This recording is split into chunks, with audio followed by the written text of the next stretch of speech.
여러분 안녕하십니까. 6.3 조기 대선을 불과 이틀 앞두고 극우 성향 단체인 리박스쿨의 댓글 조작 의혹 파문이 확산되고 있습니다.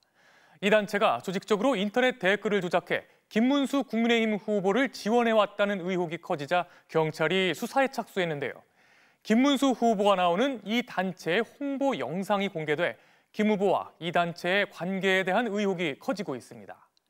여기에다 극우 성향의 이 단체가 초등학교의 방과 후 수업인 늘봄학교에 프로그램을 공급한 사실이 확인됐습니다. 윤석열 정부의 대표적인 교육 정책인 늘봄학교에서 어린이들에게 극우 사상을 주입시킨 게 아닌지 학부모들의 불안이 커지고 있는데요.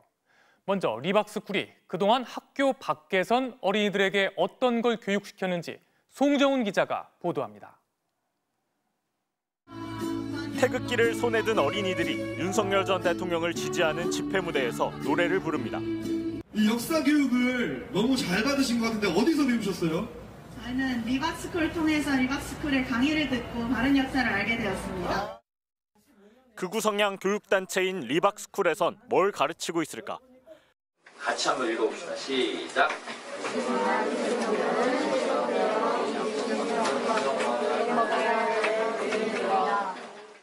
만약 제가 이 수업을 듣지 않았더라면 계속해서 잘못된 역사관을 가지고 살았을 겁니다. 대선을 앞두고 이재명 비방, 김문수 지지 댓글 조직을 운영한 의혹을 받는 이 단체는 청소년들에게 극우 역사관을 교육해왔습니다. 건국의 아버지 이승만 대통령과 대한민국을 부강하게 만든 박정희 대통령의 역사를 제대로 알자고 주장합니다. 주로 자체 강좌를 통해 이 같은 역사관을 주입하던 이 단체가 초등학교 방과 후 교실인 늘봄학교에도 손을 뻗친 걸로 드러나 파문이 커지고 있습니다. 한국늘봄교육연합회라는 명의로 서울교대와 업무협약까지 체결하고 서울 지역 10개 학교에 과학예술 관련 프로그램을 공급한 것으로 파악됐습니다. 늘봄학교 강사로 취업할 수 있는 창의체험 지도사 자격증을 주겠다며 댓글 조직 참여자를 모집했던 겁니다. 놓치면 안 되겠구나. 강사들이 들어가야 되지 않겠느냐 해서 강사 양성하는 이런 늘봄 행복이 교실도 시작을 하게 됐고요. 방과 후 초등학생들을 저녁 8시까지 학교에서 돌봐주겠다는 늘봄학교. 윤석열 정부의 대표적인 교육정책이고 국민의힘은 지난해 총선 2호 공약으로 늘봄학교 전면 무상화를 약속했습니다. 학교 돌봄이 꼭 필요합니다. 페어런스 케어에서 이제는 퍼블릭 케어, 즉 국가 돌봄으로 나아가야 합니다. 저는 우리 정부의 가장 중요한 정책이 바로 늘봄 학교라고 늘 강조해 왔습니다. 김문수 국민의힘 대선 후보 역시 늘봄 학교 확대를 공약했고 사실상 임기 막바지인 이주호 교육부 총리가 최근에도 현장 점검에 나설 만큼 공을 들인 사업입니다.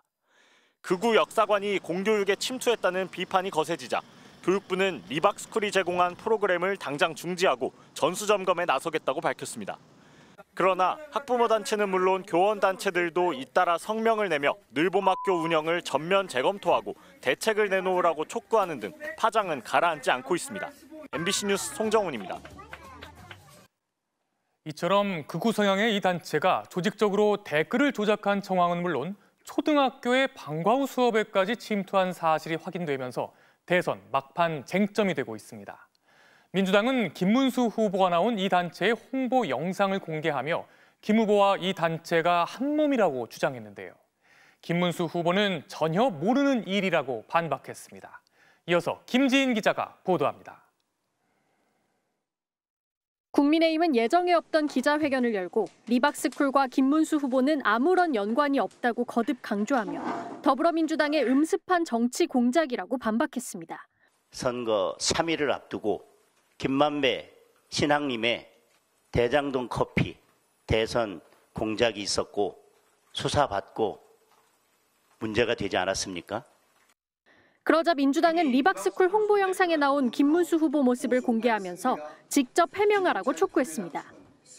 김문수 선거대책위원장은 난립한 후보들로 보수파의 승리가 지난 2020년 김 후보가 전광훈 목사와 함께 만든 기독자유통일당의 점퍼를 입고 리박스쿨 연구원으로 지목된 인물들과 나란히 기자회견을 열었다는 게 민주당 측 설명입니다.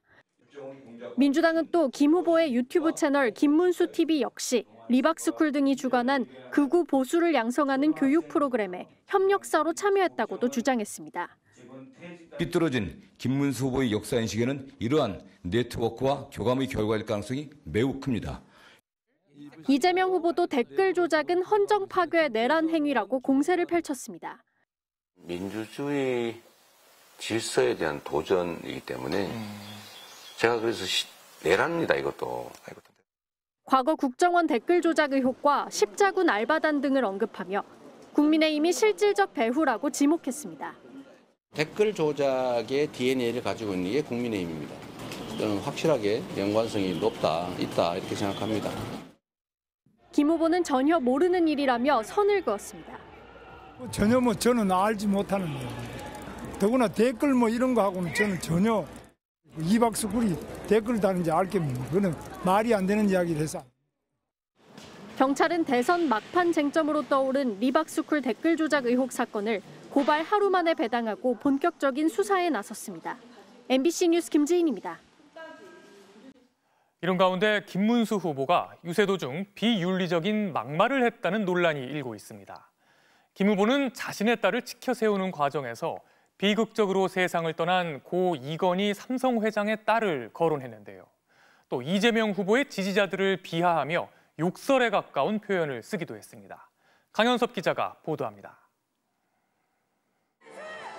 더불어민주당 이재명 후보의 가족사를 연일 거론하며 네거티브 공세를 이어간 국민의힘 김문수 후보.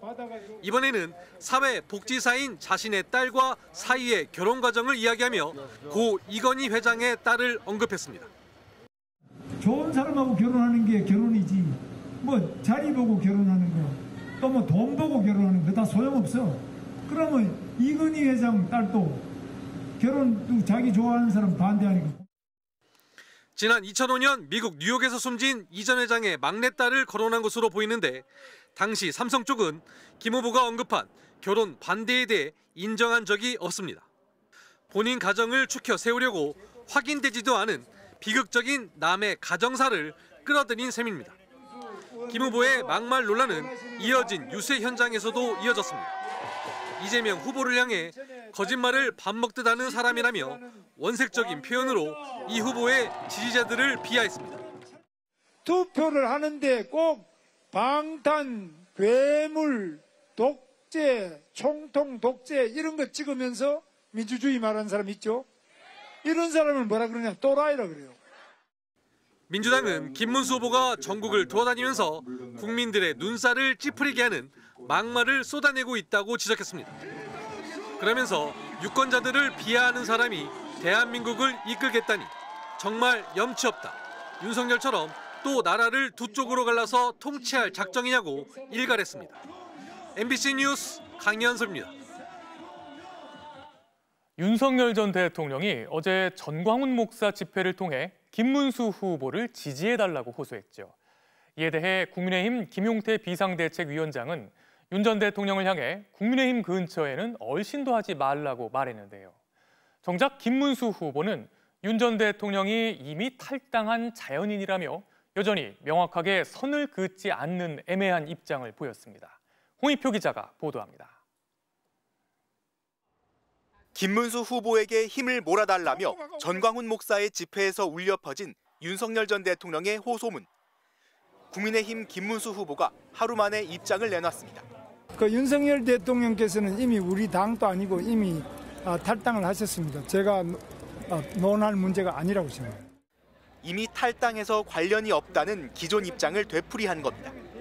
사실상 이러지도 저러지도 못하는 어정쩡한 태도를 보인 셈인데 국민의힘은 김 후보가 잘못된 과거와 절연했다며 할 일은 다 했다고 주장했습니다. 이미 탈당을 하고 자연인 신분으로 돌아간 윤석열 전 대통령에 대해서 당의 입장을 분명히 했다고 생각합니다. 대선을 불과 이틀 앞두고 중도층 민심에 악영향을 줄 수 있다는 점에서 윤 전 대통령의 호소문에 대한 언급을 최대한 피하는 모습입니다. 저희가 따로 특별히 논의하지는 않았습니다. 저는 호소문을 직접 보지 않아서 제가. 한 국민의힘 의원은 윤 전 대통령과 관련한 언급 자체가 없다면서 애써 무시하는 상황이라고 전했습니다. 윤 전 대통령에게 국민의힘 근처에 얼씬도 하지 말라고 지적한 김용태 비대위원장은 지난해 당이 대통령 탄핵 반대 당론을 채택했던 것을 무효화하겠다며 윤 전 대통령과 확실하게 절연하겠다는 의지를 드러냈습니다. 대선 직전까지도 윤 전 대통령과의 관계 설정이 논란인 상황에 대해 더불어민주당은 국민의힘이 윤석열과의 위장 이혼에 안간힘을 쓰고 있다고 맹비난했고 개혁신당 이준석 후보도 윤 전 대통령을 강하게 배척하는 메시지를 내지 않는 건 국민을 존중하지 않는 거라고 지적했습니다. MBC 뉴스 홍익표입니다. 이재명 민주당 후보는 대선 전 마지막 주말인 오늘 자신의 고향이자 험지로 꼽히는 대구, 경북과 부산, 울산을 찾아 막판 총력전을 펼쳤습니다. 이 후보는 김대중 정책이면 어떻고 박정희 정책이면 어떻냐며 중도 실용 메시지를 강조하고 대통령이 되면 분열과 갈등이 아닌 대통합의 시대를 열겠다고 밝혔습니다. 김상훈 기자가 보도합니다.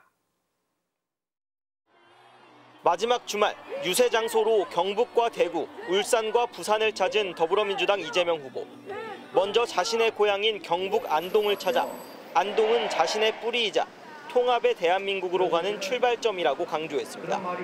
그러면서 증오의 정치를 극복하고 모두의 대통령이 되겠다고 했습니다. 서로 싸우게 하는 반통령이 아니고 대통령 우두머리답게 국민을 하나로 모으는 통합의 대통령이, 모두의 대통령이 반드시 되겠습니다, 여러분. 이재명 후보는 보수세가 강한 이곳 영남 지역에서 통합의 방점을 찍으며 막판까지 지지 기반을 넓히는 데 주력했습니다. 대구를 찾아서도 김대중 정책이면 어떻고 박정희 정책이면 어떠냐며 중도, 실용 메시지를 거듭 강조했습니다. 김대중 정책이면 어떻고 박정희 정책이면 어떻습니까? 좌파, 우파, 우리는 그런 거 안 합니다. 우리는 실력파입니다. 대구를 포함한 영남권은 전국에서 사전투표율이 가장 낮게 나온 곳으로 본투표를 이틀 앞두고 아직 마음을 정하지 못한 중도 보수층의 표심을 잡겠다는 전략입니다. 윤석열 전 대통령과 국민의힘에 대해서는 국민들의 먹고 사는 문제를 외면한 가짜 보수라고 강하게 비판했습니다.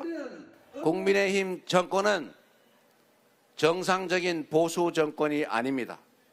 가짜 보수, 보수를 참칭하는 수구 이익 집단 맞습니까?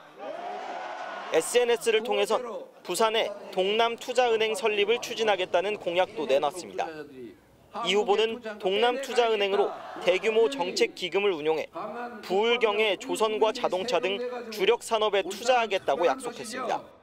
또 국가를 위한 특별한 헌신엔 합당한 대우를 보장하겠다며 준보훈병원 제도를 도입하고 보훈 보상도 강화하겠다고 밝혔습니다. 이 후보는 선거운동 마지막 날 수도권 유세를 한 뒤 12.3 비상계엄과 탄핵 국면, 시민들이 집회에 나섰던 여의도 공원에서 마지막 집중 유세를 펼칠 예정입니다. MBC 뉴스 김상훈입니다. 김문수 국민의힘 후보는 가장 많은 유권자가 모여있는 수도권에서 주말 집중 유세를 펼쳤습니다. 김 후보는 계엄과 탄핵으로 인한 어려움과 갈등에 대해 반성한다면서 이재명 후보에 대한 비판에 집중했는데요. 줄곧 부정선거론을 주장해온 무소속 황교안 후보는 부정선거를 막아야 한다는 의지가 확고하다는 이유로 김문수 후보 지지를 선언하며 후보를 사퇴했습니다. 지윤수 기자가 보도합니다. 대선 본투표 전 마지막 휴일, 국민의힘 김문수 후보는 비상계엄과 탄핵을 두고 깊이 반성한다며 큰절로 유세를 시작했습니다. 계엄, 많은 어려움을 우리나라에 끼쳤습니다. 그리고 탄핵에 대해서도 그동안 많은 갈등이 있었습니다. 저희는 깊이 반성하고 다만 탄핵을 언급하면서도 탄핵 자체가 아닌 탄핵을 둘러싼 갈등에 한정짓는 모습이었습니다. 지난 총선 당시 수원 5개 선거구에서 국민의힘이 전패한 점을 거론하며 반성의 뜻을 드러내기도 했습니다. 김문수 후보는 경기지사 시절 치적인 수원, 광교, 신도시를 시작으로 전체 유권자 과반이 모여있는 수도권 공략에 주력했습니다. 수원, 성남을 찾은 김 후보는 자신의 신도시 개발 일화를 소개하며 이재명 후보의 대장동 사건을 정면 겨냥했습니다. 이렇게 말썽 많고 당군 일에 아마 가장 비리가 많고 많은 사람이 죽은 신도시가 대장동이라면 이 광교는 이렇게 크게 했지만 죽었다는 사람 없죠? 또 방탄조끼로 안 돼 방탄 유리를 덮어쓰고 그것도 안 되니 방탄법까지 만들어 재판을 안 받으려 한다며 이 후보의 사법 리스크에 대한 비판도 잊지 않았습니다. 전날에 이어 이번에는 정직한 아버지, 깨끗한 대통령이 적힌 티셔츠를 입었는데 이인재, 손학규 등 이 후보를 뺀 역대 모든 경기지사가 자신을 지지한다며 도덕성을 부각시켰습니다.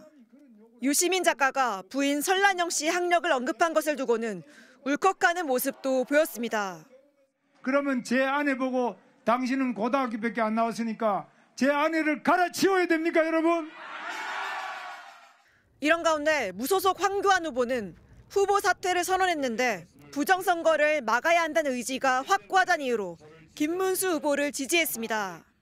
공식 선거운동 마지막 날 김 후보는 제주와 부산, 서울 등 전국을 가로질러 막판 표심 잡기에 나섭니다. MBC 뉴스 지은수입니다. 개혁신당 이준석 후보는 자신의 지역구인 경기 화성의 동탄을 찾아 이재명, 김문수 두 후보를 동시에 비판했습니다. 민주노동당 권영구 후보는 성평등을 주제로 유세전을 벌이며 성별 간 임금 격차를 타파하겠다고 약속했습니다. 정상빈 기자입니다. 개혁신당 이준석 후보는 지난 총선에서 막판 역전극을 이뤄낸 자신의 지역구 경기 화성의 동탄 신도시를 찾았습니다. 이 후보는 과거의 폭군 윤석열과 독재자가 되려고 하는 이재명을 막아야 한다며 김문수, 이재명 두 후보를 동시에 겨냥했습니다. 김 후보가 윤석열 전 대통령의 지지 선언에 반대 의사를 표현하지 않았다고 지적하며 두 사람이 한통속이라고 비판했습니다. 기호 2번 김문수, 윤석열, 전광훈 후보를 뽑는 순간 여러분이 가진 유권자로서의 한 표는 사표가 되는 것이고 이재명 후보를 향해서는 대통령이 되면 반대 세력을 철저히 짓밟고 젊은 세대의 마지막 희망까지 질식시킬 것이라고 주장했습니다. 이 후보가 간병비 확대 등 재정이 필요한 공약을 내세우면서도 재원 마련 방법을 명확히 답하지 못하고 있다고 지적하면서 당선 뒤 세금과 건강보험료를 늘리려 할 것이라고 공세를 펼쳤습니다. 여기에 세금이나 건강보험 늘리겠다는 사람은 뭐겠습니까? 이거 우리 아이들의 미래를 포기하라는 얘기 아니겠습니까, 여러분? 반면 자신은 대한민국의 미래와 아이들을 위한 정치를 하겠다며 두 후보가 아닌 자신을 선택해달라고 호소했습니다. 민주노동당 권영국 후보는 인천과 경기, 서울을 돌며 수도권 표심 잡기에 나섰습니다. 성평등을 주제로 유세전을 펼치며 이준석 후보의 TV토론 당시 성폭력적 발언에 대해서도 다시 한번 저격했습니다. 거침없이 여성 허무가 난무했습니다. 성폭력, 여성 혐오, 내 이놈 물러가라! 권 후보는 또 대통령이 되면 10년 내로 성별에 따른 임금 격차를 타파하고 비동의 강간죄를 신설하겠다고 공약했습니다. MBC 뉴스 정상빈입니다. 고용 형태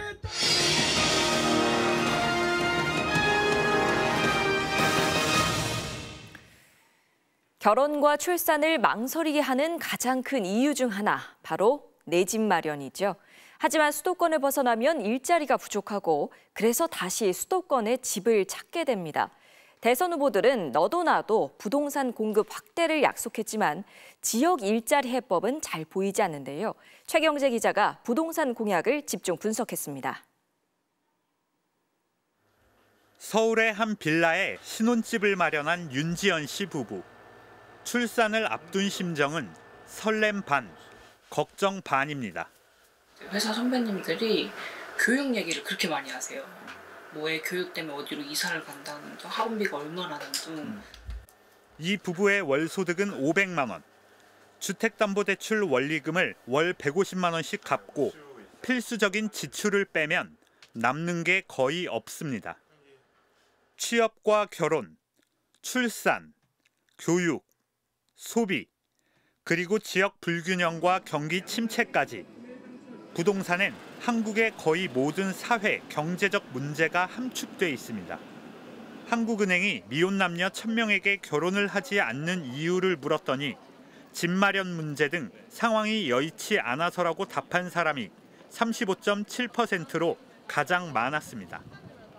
결혼하면 뭔가 그 다음 단계로 출산과 육아인데 사실 내 몸 하나 누릴 집이 없는데 애는 어떻게 키우느냐 막 이런 생각 때문에 사실 좀 멀게 생각했던 것 같아요.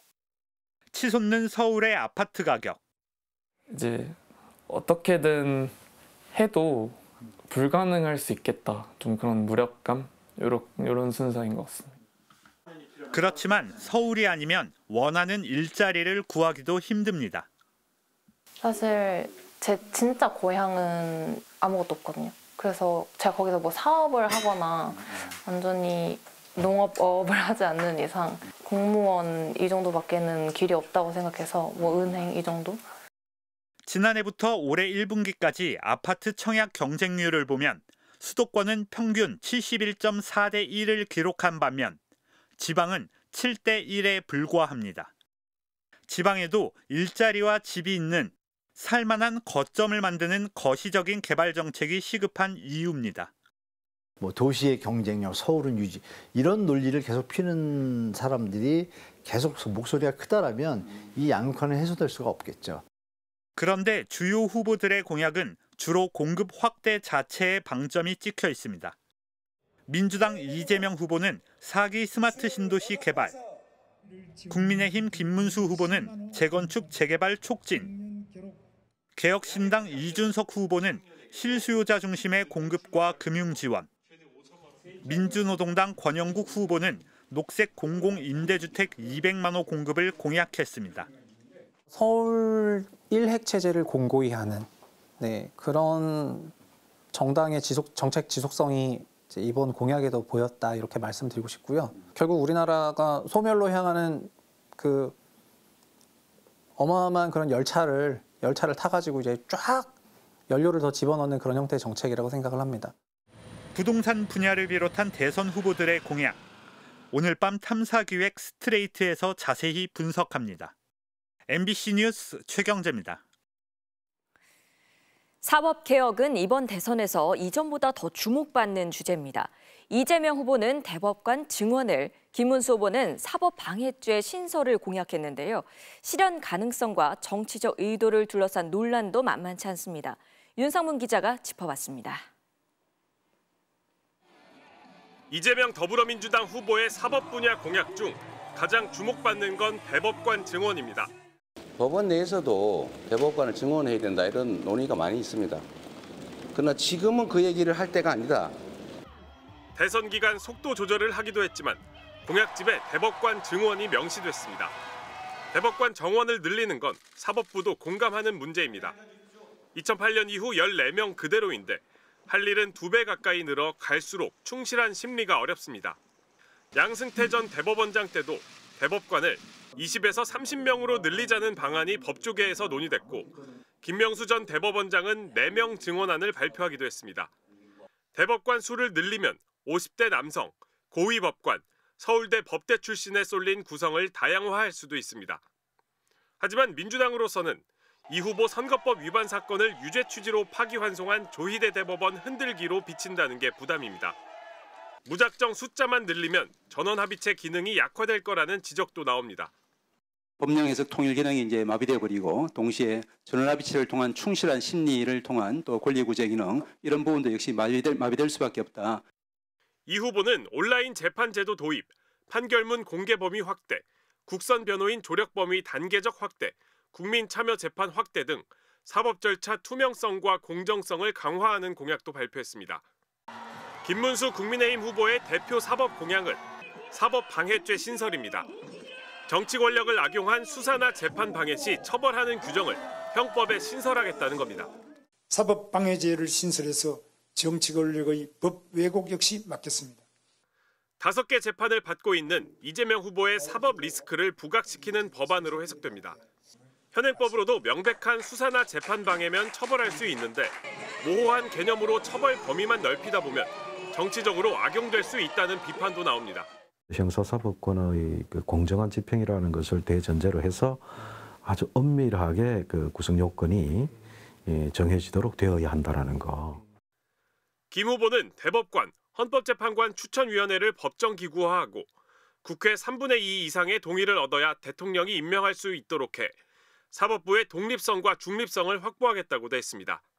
현재 의석수대로라면 국민의힘 동의가 없다면 대통령은 대법관, 헌법재판관을 임명할 수 없습니다. 이준석 개혁신당 후보는 사법부에 대한 입법부의 정치적 개입 금지를 개헌 공약에 반영해 사법부 독립성을 강화하는 방안을 검토하고 있다고 밝혔습니다. 권영국 민주노동당 후보는 제왕적 대법원장 체제 해체와 법원 민주화를 내걸고 대법원장 순번제, 대법원장 인사권 분산을 제도화하겠다고 했습니다. MBC 뉴스 윤상문입니다. 어제 아침 서울 지하철 5호선 열차 안에서 불을 지는 60대 남성에 대해 경찰이 구속영장을 신청했습니다. 이 남성은 이혼 소송 결과에 불만을 품고 범행을 저지른 것으로 전해졌습니다. 도윤선 기자입니다. 한 남성이 119 구조대 들것에 실려 나옵니다. 연예인선이 할 수 있고 잠시만요. 서울 지하철 5호선에 불을 지른 혐의를 받는 60대 남성입니다. 대피하는 승객들의 틈에 섞여 도주를 시도했지만 경찰에 덜미를 잡혔습니다. 그 흐름이 잔뜩 묻은 손을 보고 의심한 경찰에 추궁해 범행을 인정한 겁니다. 여성분이 소리를 질러서 내가 그쪽을 쳐다보니까 당구죽통이 바닥에 뒹굴면서 휘발유가 확 뿌려지더라고. 이게 바닥에 쫙 깔리면 휘발유는. 남성은 이혼 소송 결과에 불만이 있어서 지하철에 불을 질렀다고 진술한 걸로 알려졌습니다. 경찰은 오늘 이 남성에 대해 열차 안에서 불을 지른 혐의로 구속영장을 신청했습니다. 서울 지하철 5호선 여의나루역에서 마포역으로 가던 열차 안에서 난 불로 400여 명의 승객이 선로로 대피해 마포역으로 빠져나오는 소동이 있었지만 중상자는 없었습니다. 다만 화재 당시 열차 내 CCTV는 실시간으로 공유되지 않아 영무실이나 공사 상황실은 이를 모니터할 수 없었던 걸로 드러났습니다. 서울교통공사는 현재는 CCTV가 실시간 감시가 아니라 저장을 하기 위한 시스템으로 구축되어 있다고 설명했습니다. 또 소방 추산 결과 3억 3천만 원에 달하는 재산 피해에 대해서는 구상권을 청구할 계획이라고 밝혔습니다. MBC 뉴스 도윤선입니다. 21대 대통령 선거 사전투표 첫날 남편 명의로 대리투표를 한 혐의를 받는 선거사무원 박모 씨가 구속됐습니다. 서울중앙지법은 오늘 오후 60대 여성 박 씨에 대한 구속영장 실질심사를 연 뒤 증거를 인멸하고 도망할 염려가 있다며 구속영장을 발부했습니다. 박 씨는 영장 실질심사에 앞서 순간 선택을 잘못했다며 범행을 인정했습니다. 박 씨는 지난 29일 낮 12시쯤 강남구 대치 2동 사전투표소에서 남편의 신분증으로 대리투표를 한 뒤 자신의 신분증으로 중복투표한 혐의를 받고 있습니다. 프로야구에선 키움 유니폼을 입고 333일 만에 KBO 리그에 복귀한 알칸타라가 친정팀 두산을 상대로 쾌투를 선보이며 승리를 따냈습니다. KBO 리그 복귀전에서 공교롭게도 지난해 팔꿈치 부상으로 방출되기 전까지 뛰었던 친정팀 두산을 상대하게 된 알칸타라. 옛 동료들과 반갑게 재회한 뒤 마운드에서도 인사를 주고받았는데요. 최고 시속 152km 직구에 노련한 운영을 앞세워 실점을 막았습니다. 결국 6이닝 무실점, 4탈 3진 호투를 펼친 알칸타라는 복귀전 승리를 따냈고 2회 김재현의 적시타로 한 점 차 승리를 거둔 키움은 35일 만에 연승을 달렸습니다. 기아의 윤도현은 KT와의 경기에서 1회 초 선두타자 홈런에 이어 2회 개인 첫 연타석 홈런까지 터뜨리며 뜨거운 타격감을 과시했습니다. K리그2 충남 아산의 승리를 이끈 박종민 선수의 프로 데뷔골입니다. 한 번 접는 속임 동작이 일품이었네요. 일요일 밤 스포츠 뉴스였습니다.